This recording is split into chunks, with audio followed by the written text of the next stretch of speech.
চীনের ওপর শুল্ক নিয়ে অবস্থান পাল্টাতে যাচ্ছেন যুক্তরাষ্ট্রের প্রেসিডেন্ট ডোনাল্ড ট্রাম্প। পাল্টাপাল্টি শুল্ক আরোপকে কেন্দ্র করে উত্তেজনাকর পরিস্থিতির মধ্যে ওয়াশিংটনের সঙ্গে বেইজিং যখন আলোচনা চালিয়ে যাচ্ছে, তখন এমন মত পাল্টানোর কথা বললেন তিনি। ডোনাল্ড ট্রাম্প বলেছেন, বেইজিংয়ের ওপর শুল্ক ক্রমেই উল্লেখযোগ্য হারে কমে আসবে, তবে একেবারে শূন্য হবে না। স্থানীয় সময় মঙ্গলবার ওভাল অফিসে সাংবাদিকদের এক প্রশ্নের জবাবে তিনি একথা বলেন। বুধবার এ খবর জানিয়েছে CNN। ট্রাম্প বলেন, 145% অনেক বেশি। নতুন শুল্ক ততটা উঁচু হবে না, এমনকি এর ধারে কাছেও হবে না। এটা উল্লেখযোগ্য হারে কমানো হবে, তবে শূন্যে পৌঁছাবে না।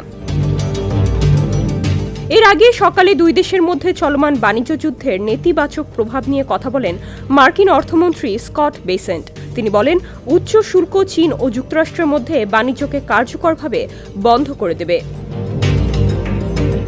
দ্য ইকোনমিক টাইমস জানায়, বাণিজ্য যুদ্ধকে কেন্দ্র করে পাল্টাপাল্টি শুল্ক আরোপের মধ্যে ওয়াশিংটনের সঙ্গে আলোচনা চালিয়ে যাচ্ছে বেইজিং। এ প্রেক্ষাপটে ট্রাম্প বলেন, বর্তমানে চীনের ওপর যুক্তরাষ্ট্রের শুল্ক অনেকটাই বেশি।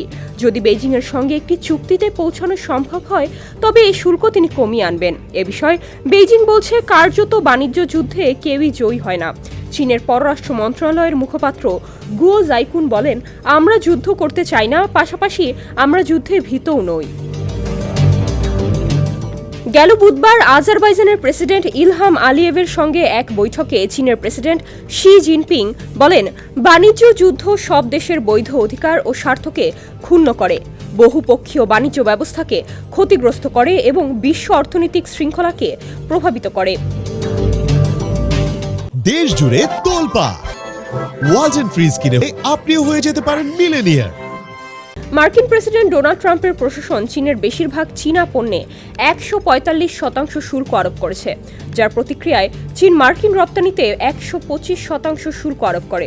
এ অবস্থায় বিশ্বব্যাপী অর্থনৈতিক মন্দার আশঙ্কা করছে আন্তর্জাতিক মুদ্রা তহবিল। তারা 2025 সালের প্রবৃদ্ধির অনুমান 3.3% থেকে কমিয়ে 2.8% করেছে।